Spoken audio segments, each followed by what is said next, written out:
इस COPD की full form क्या होती है?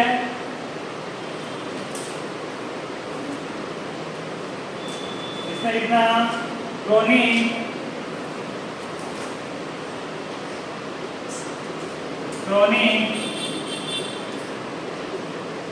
ऑब्स्ट्रक्टिव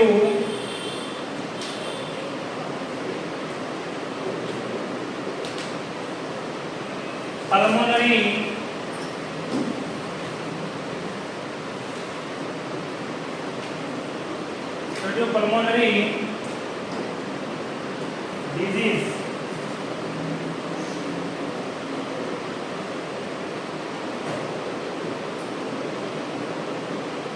पल्मोनरी डिजीज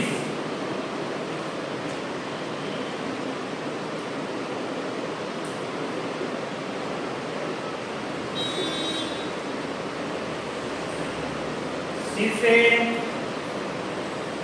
O से, P से और ये D से।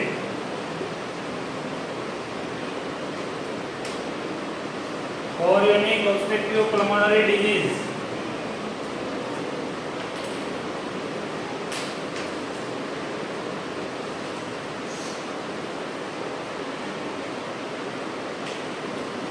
इसे COLD, इसे निकली है यहाँ तक, देखो इसको,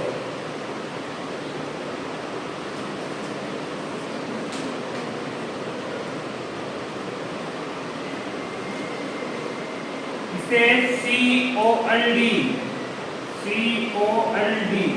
के नाम से भी जाना जाता है। किस नाम से जाना जाता है? COLD के नाम से भी जाना जाता है। COLD के नाम से भी जाना जाता है। COLD की फुल फॉर्म ये होती है, जिसे क्रोनिक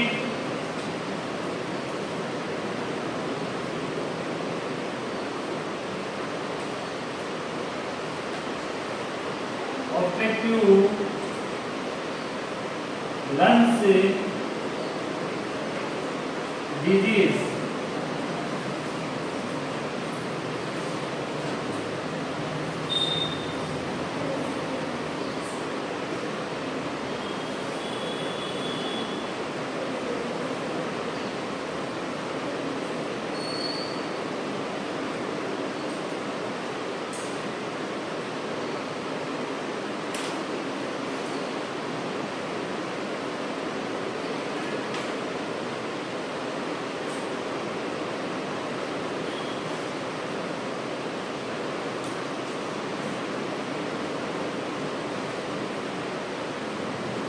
COPD को और किस नाम से जाना जाता है? COLD के नाम से जाना जाता है। COPD की फुल फॉर्म क्या होती है? कॉर्निक ऑब्स्ट्रक्टिव पल्मोनरी डिजीज। तो इसी का दूसरा नाम क्या है? COLD। उसकी फुल फॉर्म क्या हो जाती है? कॉर्निक ऑब्स्ट्रक्टिव लंग्स डिजीज। क्या हो जाती है? Lungs disease. ठीक है, आगे लिखना पड़ेगा प्रिंट करके।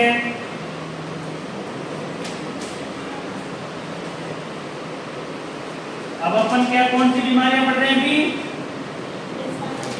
रेस्पिरेटरी। ये बीमारी भी किससे संबंधित होगी?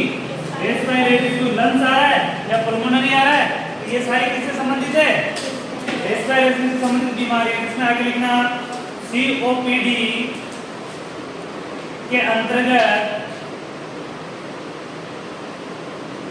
COPD के अंतर्गत श्वसन में होने वाली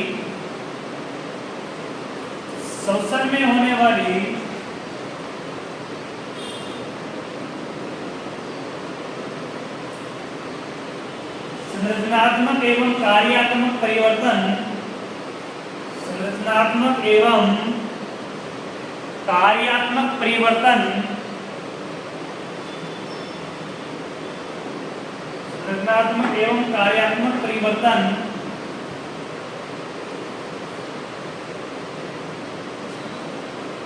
शामिल है।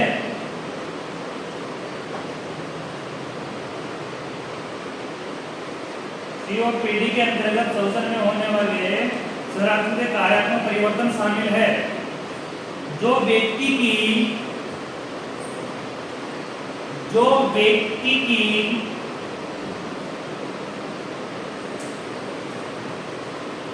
सामान्य श्वसन प्रक्रिया को बाधित करते हैं, जो व्यक्ति की सामान्य श्वसन प्रक्रिया को बाधित करते हैं,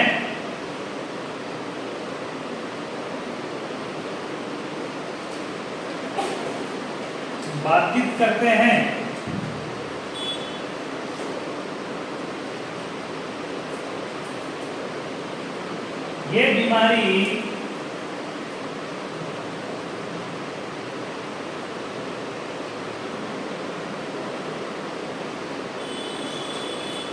हवा की रेस्पिरेटरी ट्रैक्ट की ओर रेस्पिरेटरी ट्रैक्ट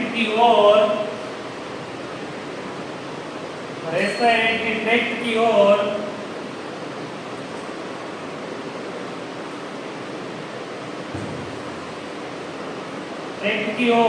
तथा रेस्पिरेटरी ट्रैक्ट से बाहर की ओर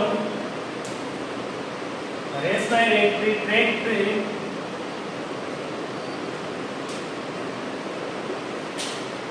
से बाहर की ओर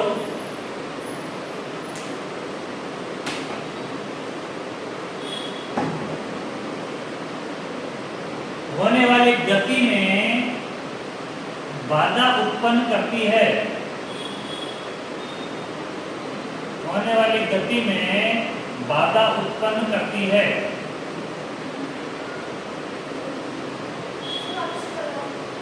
कहाँ से?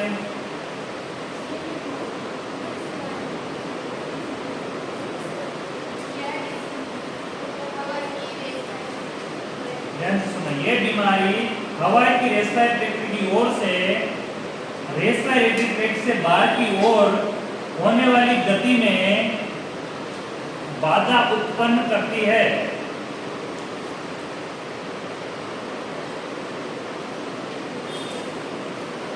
यह एक प्रगतिशील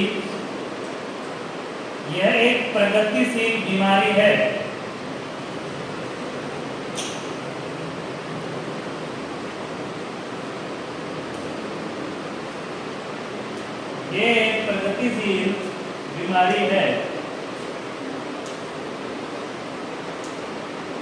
इसके अंदर देखना कि ये बीमारी होती क्या है कि एयर का अंदर आना और एयर का बाहर जाना, दो ही चीज समझने की इसमें। इस बीमारी में होता क्या है, एक तो रेस्पिरेशन यानी श्वसन मार्ग से हवा को अंदर लेना और दूसरा बाहर निकालना। इस अंदर लेने और बाहर निकालने के बीच में कोई भी रुकावट उत्पन्न होती है, क्या होती है? कोई भी रुकावट उत्पन्न होती है, उसे क्या कहेंगे अपन? ये बीमारी कहेंगे, क्या बोलेंगे? इसका नाम क्या है? COPD कहते हैं। तो ये बीमारी कैसी है? प्रगतिशील बीमारी है। प्रगतिशील मतलब प्रोग्रेसिव यानी बढ़ती हुई, यानी कि प्रोग्रेस जैसे आज हल्की हो रही है तो कल धीरे धीरे बढ़ेगी, फिर जो दिन निकलते जाएगी वैसे बढ़ती जाएगी। ये बीमारी घटती नहीं है, धीरे धीरे बढ़ती जाती है। और जैसे इसके समय के अनुसार ये बढ़ती जाएगी तो लास्ट में कौन सी अवस्था आ जाएगी?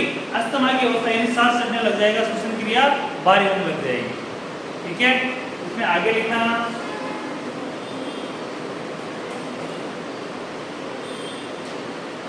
COPD में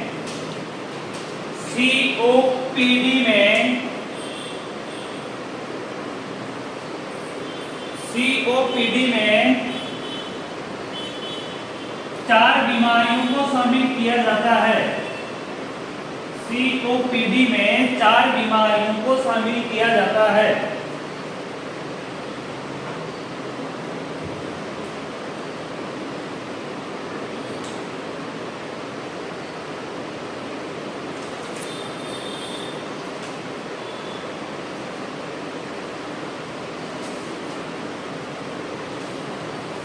चार बीमारियां कौन सी है जो अपन ने पहले पढ़ चुकी है? पहला अस्थमा,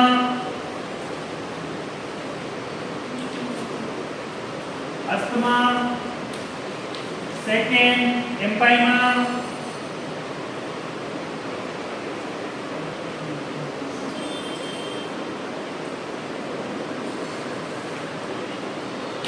एम्पाइमा, थर्ड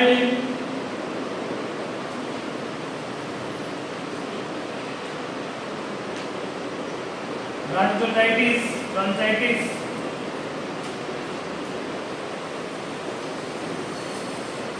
फोर्थ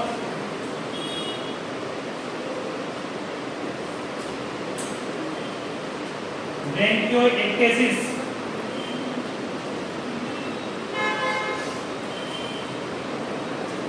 ब्रोंकियोएक्टेसिस,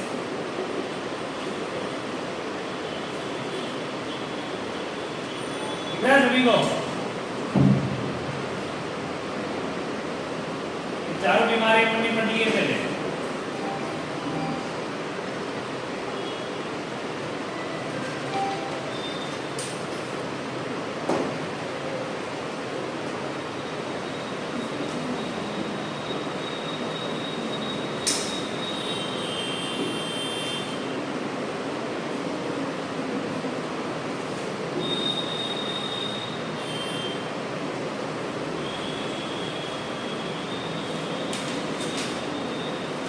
इस बीमारी का जो मैनेजमेंट है वो सारा हमने देख लिया था। क्लिनिकल पिक्चर जो अस्थमा के होंगे इसमें होंगे, सारी चीजें समान होगी। इसमें एक ही चीज ऐड करना है, medical management.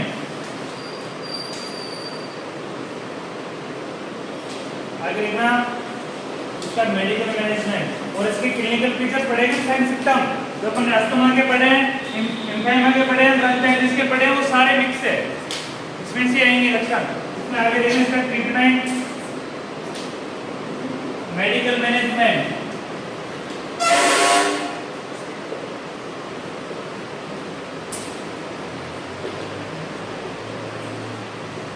Medical management,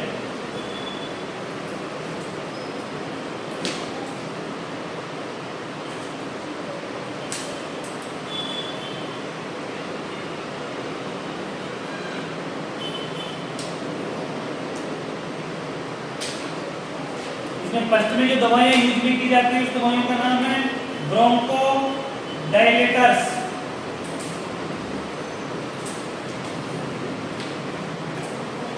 Bronco dilators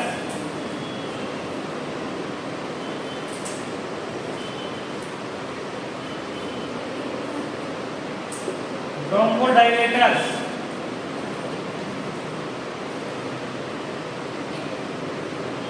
drugs, bronchodilator drugs.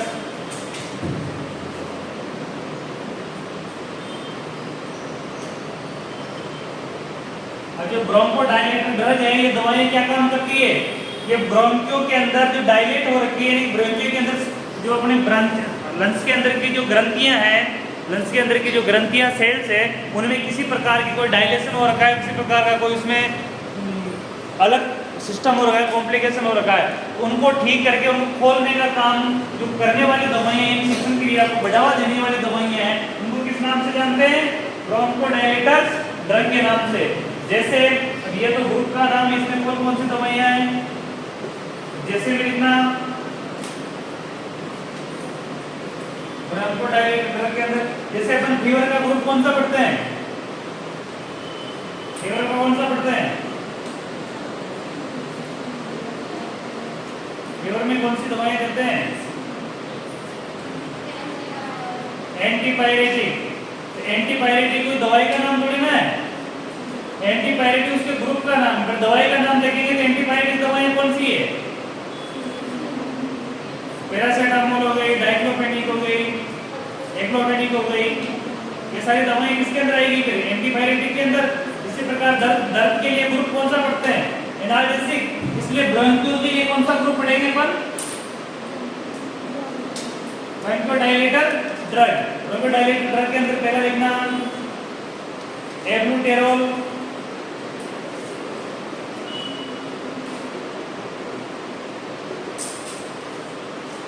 एब्यूटेरोल,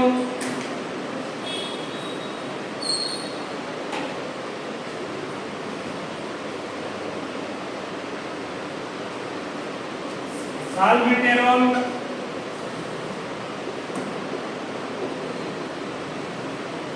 साल्मेटेरोल ये दवाइयों के नाम है।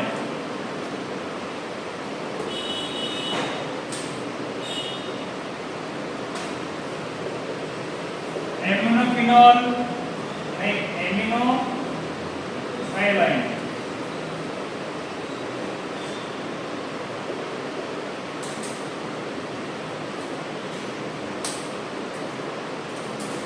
एमिनोफाइलाइन, theophylline,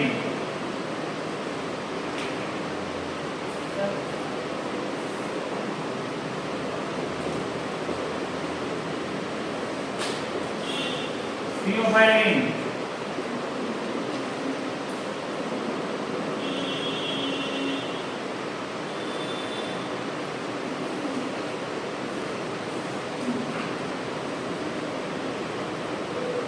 theophylline.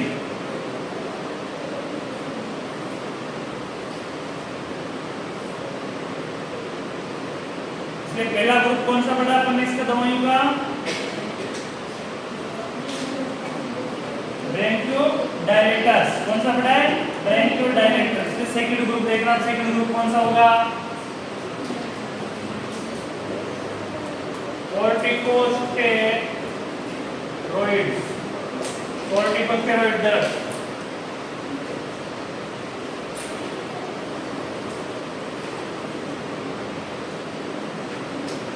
Corticosteroid drug.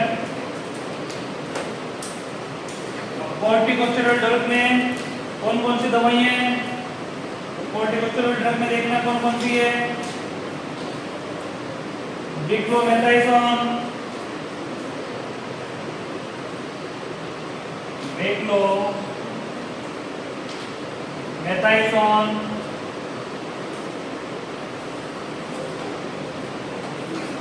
Second देखते हैं हाइड्रोकोर्टिसोन,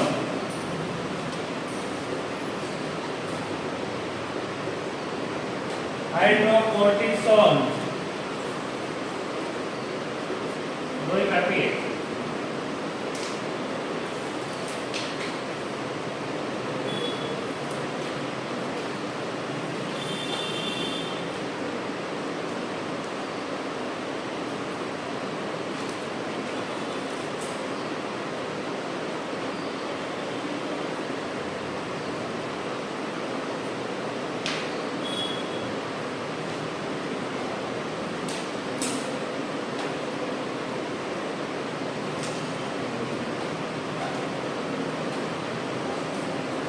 उसके बाद देखते हैं एंटीबायोटिक में दवाइयाँ बहुत कठिन है भाई, दवाइयाँ याद नहीं होगी आपको बहुत जल्दी से।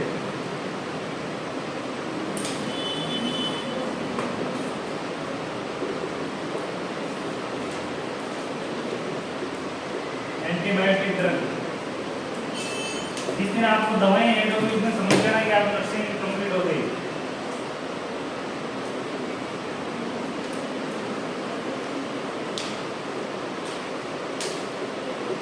Amoxicillin,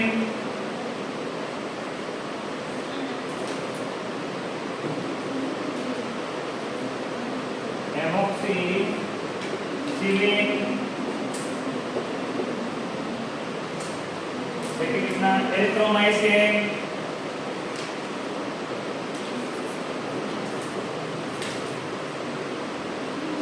erythromycin,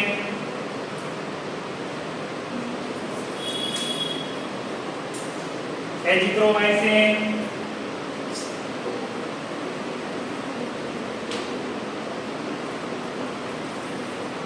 etc।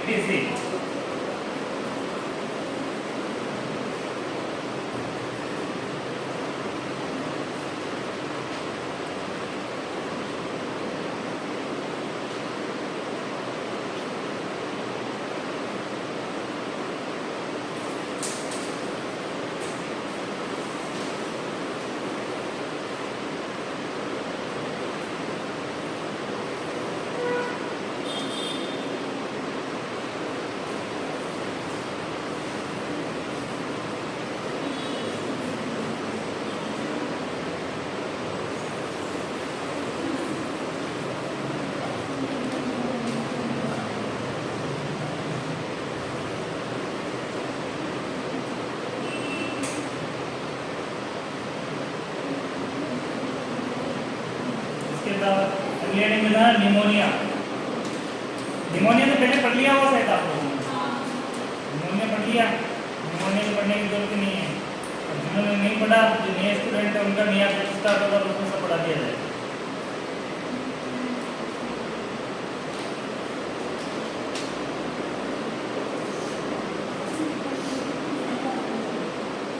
निमोनिया पढ़ लिया।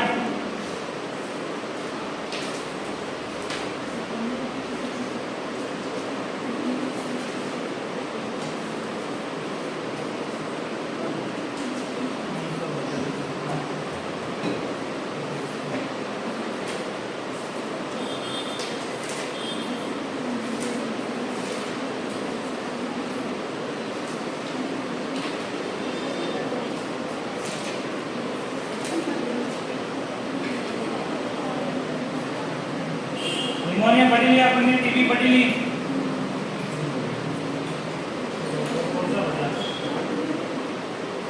आगे लिखो रोल ऑफ एनम। पहले में वगैरह उसमें role of enum.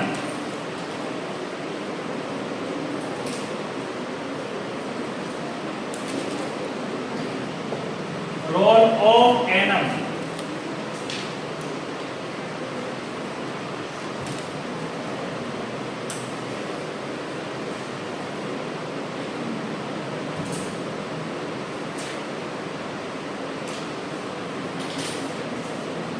Role of enum में देखना, एनम को फर्स्ट देखना, इसमें एनम को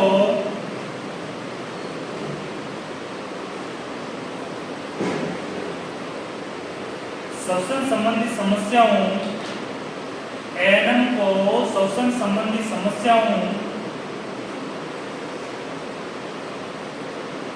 व घरेलू उपायों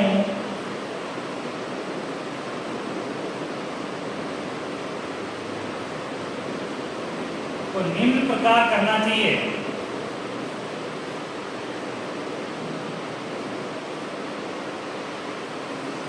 जैसे फर्स्ट लिखना है इसके अंदर,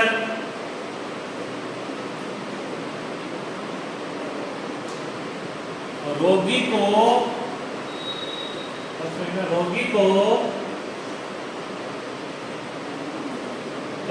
को पर्याप्त मात्रा में, रोगी को पर्याप्त मात्रा में पेय पदार्थ देना, रोगी को पर्याप्त मात्रा में पेय पदार्थ देना,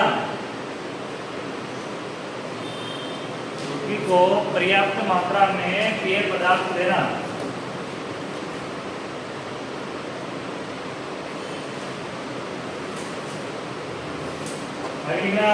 रोगी को गर्माहट व पूर्ण आराम देना, रोगी को गर्माहट व पूर्ण आराम देना, रोगी को गर्माहट व पूर्ण आराम देना,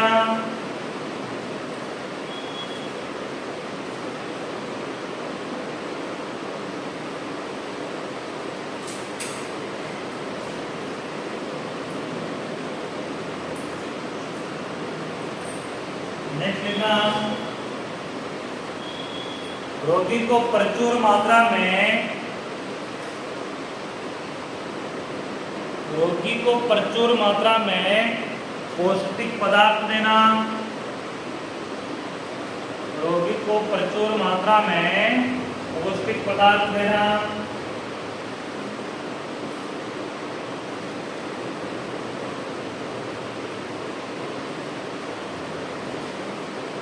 रोगी को स्वास्थ्य के बारे में, रोगी को स्वास्थ्य के बारे में हेल्थ एजुकेशन प्रदान करना,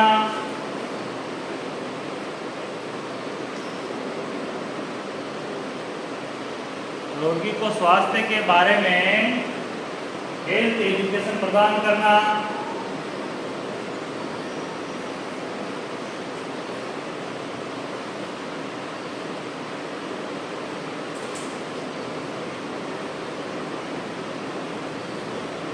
रोगी को श्वसन क्रिया करने में दिक्कत हो तो या परेशानी हो तो,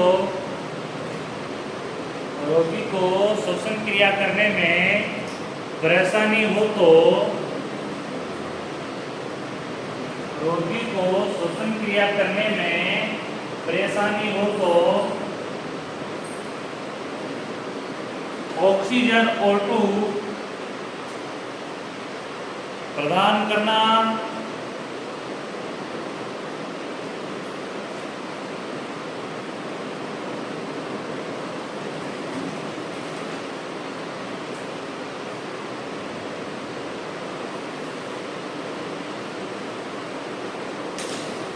यदि काशी हो तो, यदि रोगी को काशी हो तो, यदि रोगी को काशी हो तो कफ मिक्सर,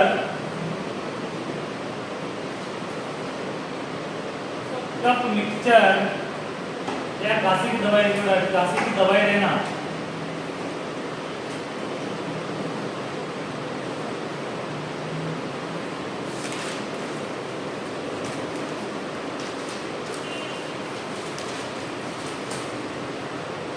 रोगी को श्वसन संबंधी समस्या अधिक हो तो, रोगी को श्वसन संबंधी समस्या अधिक हो तो डॉक्टर को सूचित करना, श्वसन संबंधी समस्या अधिक हो तो डॉक्टर को सूचित करना। कितने पॉइंट हो गए? यदि रोगी को बुखार हो तो पैरासीटामोल देना,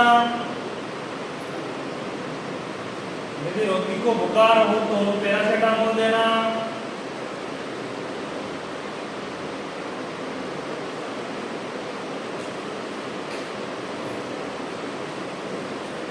रोगी को खान पान के बारे में बताना,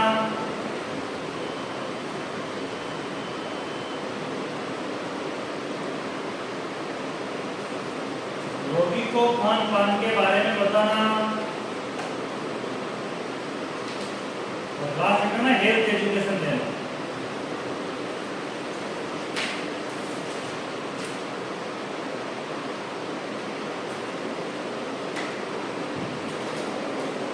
चैप्टर खत्म।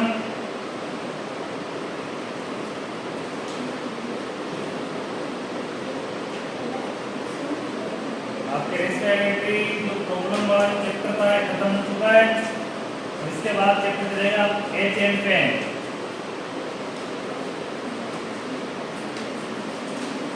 अगला चैप्टर चलेगा आपके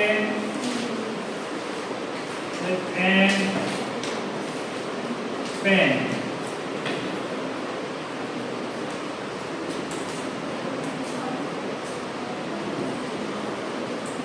दर्द और तकलीफ।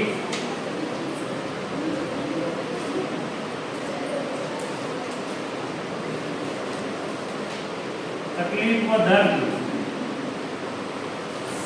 तकलीफ व दर्द।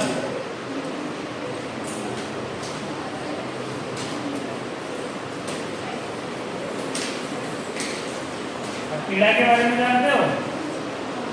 क्या होती है पीड़ा?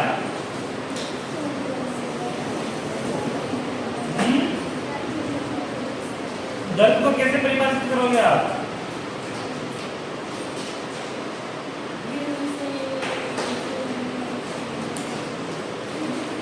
गिरने से दर्द होता है, लेकिन दर्द को कैसे बताओगे? परिभाषित कैसे करोगे? दर्द वास्तव में होता है क्या है? ये सब गिरने से चोट लगती है, चोट लगने से दर्द होता है, ये भी सब जानते हैं। लेकिन फिर भी दर्द को अगर परिभाषित करोगे, आप डेफिनेशन करोगे तो कैसे करोगे?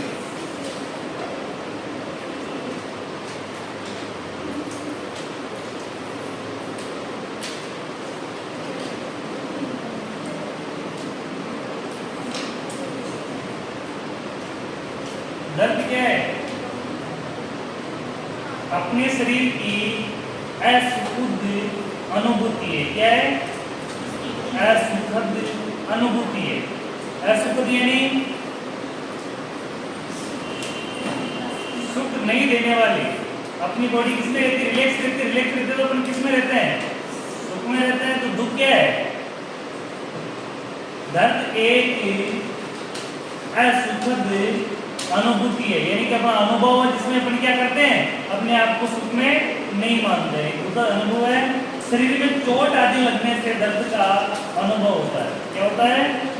चोट, ये चीजें लगने से, कहीं चोट खरोच लगने से इससे किनको अनुभूति होती है? दर्द की अनुभूति होती है। दर्द आंतरिक कारणों से भी हो सकता है। दर्द किससे हो सकता है? और आंतरिक कारण। आंतरिक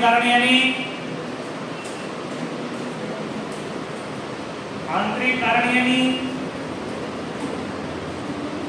इंटरनल पेन, यानी संक्रमण हो गया, ज्यादा खाने से हो गया, ज्यादा पीने से हो गया, या इंटरनल किसी अन्य कारण से हो गया, एटन से हो गया, चोट लगने से हो गया। इंटरनल चोट भी होती है, इसका पता नहीं होता है। बिल्कुल, एक बाह्य इंजरी हो गई तो दर्द कई प्रकार से हो सकता है। दर्द के टाइप कई हो सकते हैं। दर्द के कई टाइप होते हैं और दर्द को अपन वाइटल साइन में भी काउंट करते हैं। किसमें काउंट करते हैं? वाइटल साइन में। तो दर्द के समय तो वाइटल साइन कितने हो जाते हैं?